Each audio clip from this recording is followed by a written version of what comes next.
Stories might be something like this. So here's a photo. I mean, it's basketball. One's in front of a house, and one is in a park, and in front of some really nice trees.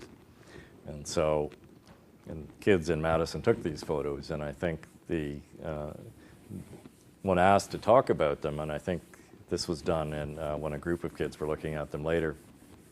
And the question, I think one of my colleagues said, in effect, well, so which of those do you think is a healthy place?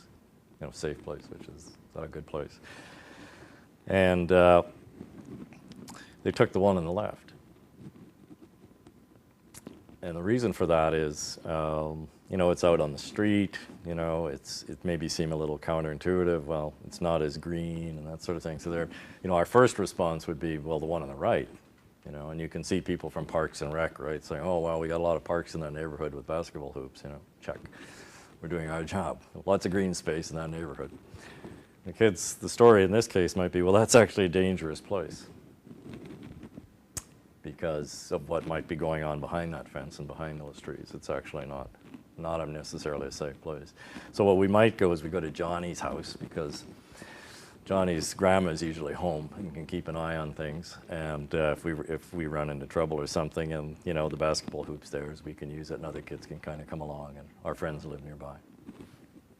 So it's a very different perspective than we might assume necessarily from the outside. And what we're doing is we're essentially potentially, just like the maps and the photos and the stories, in the case with the stories, we're getting in perhaps a corrective on the perception that we might bring, and often from an official point of view or from a researcher's outsider's point of view. And correctives are great.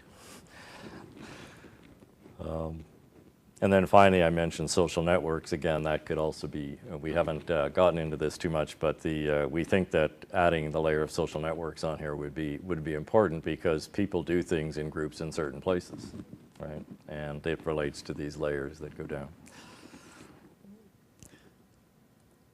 What kind of things would you look at social networks? Well, really briefly, you could, how does the environment hinder who interacts with who and how? Right? How does it enable or constrain that kind of interaction, right? Might be harder in some places than others, like where can I get together with my friends? Right? The other possibility is identifying what the community networks are that can be built on in order to engage, more in health promotion. Okay, kind of coalition building and finding strengths that can be used.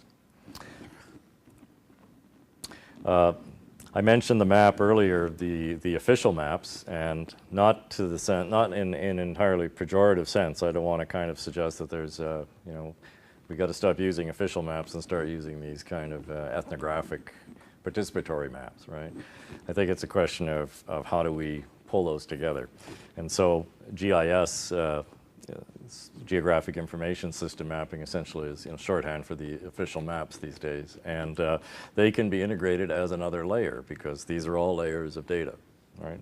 So that layer can be plopped in. So there we have the police map that can be folded right in. And in a sense, conceptually folded in with the rest of the data. So you could imagine, for example, I don't have a slide of it, but you could imagine now a map where the kids' information, say the pathways they might use or where they go and that sort of thing, what they think of as a safe or risky area overlaid against the police official data. Okay? Or the Parks and Recs data about these are the nice places to play, and the kids say, well, and it shows that the kids are actually playing over here. Maybe not so much in where the parks are and that sort of thing. Or it might confirm that the parks are serving their function, but we don't know until we put those two layers of mapping data together. So the idea behind engaging in using this method, and we want to be careful here not to leave you with the sense that to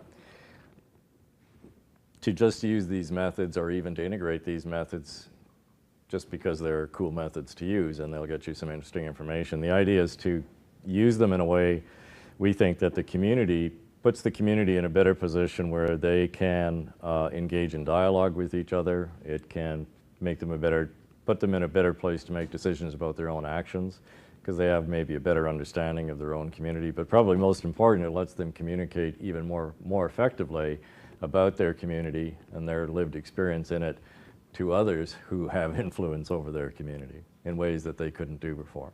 So it's empowering in that sense. So, for example, the community might be, or the kids, for example, might be able to sit down and have conversations with the police and say, well, hey, look, see, that's what I'm talking about. And it gives them that capacity. And Suzanne will probably be able to give you some more richer examples of that. But the idea is to position them even after the researchers that might be involved have exited and the community can carry on in this direction. The process kind of leaves them with some tools that they can work with. The other thing it does, I mean, if we're talking about information essentially that they communicate, the other thing that happens, and that's obviously supportive of a community development process. Right? And so information is good, corrective information is better. But the other thing that's happening is the process itself has value that also contributes to a community development process in the sense that it potentially increases a sense of engagement. So in the case of the youth, for example, we found that in retrospect, when we go back and interview people, well, what they liked about being involved in this is they'll often talk about the process, right? And what they, you know, I was able to do this, I was able to, you know, it felt good to be able to get up and do that. I felt more connected to my community, or not so much in those words, but, you know, something I could do with my friends, that kind of thing. So it's an increased sense of engagement and an increased sense of efficacy in some respects, which are also important for a community development process, insofar as that process is going to be driven by the people in it. And hopefully all of the subgroups within it, in this case kids, who are often even more disempowered than the general population. So, the notion in terms of the relationship between the researcher or the community development individual is to, and this might be somebody who's working for the health department or social services or what have you, not necessarily someone from a university, is to partner with the community in using these tools, and their expertise is being familiar with the tools and maybe in how to explain people to use them in certain respects, and to help maybe tease out some of the ideas that might be in there. But to partner in a way that it is a reciprocal relationship, and to remember this is the community's project in a sense, and ultimately there will be an end game where the researcher leaves, right? And the community will carry on, right? And it's getting to that point is quite important, but able to make sure that they're left with something that's that they can move to what they would see as the next useful phase is really important. Engaging with them in an authentic kind of way, and in a way that involves, as I mentioned earlier, a transfer of skills, right? And that could be, you know, one way of thinking about an increased sense of engagement, but also in more practical terms, being able to, oh, I can take pictures, I can communicate an idea, I learned a little bit about GIS, you know, a map, I can think in terms of maps, I can articulate, you know, I can tell people what's happening to me by kind of explaining it in a story, and that kind of thing. So engaging them in a way that kind of leaves that behind, quite aside from the community development ambitions, but also obviously I think having those qualities left behind enhances the potential for them to continue on a community development kind of road. The article that we published, and I can give you this later, if you want, you can write down my email, and if you have questions you want to follow up, you can get it from me. And the article that we published in Health and Place, kind of describing, at least up to that point, our thinking on this and our experience in the South Madison community, that's the reference for it. And if you want, I can actually probably send you a PDF copy if you send me an email. And feel free to contact me if you have any other questions.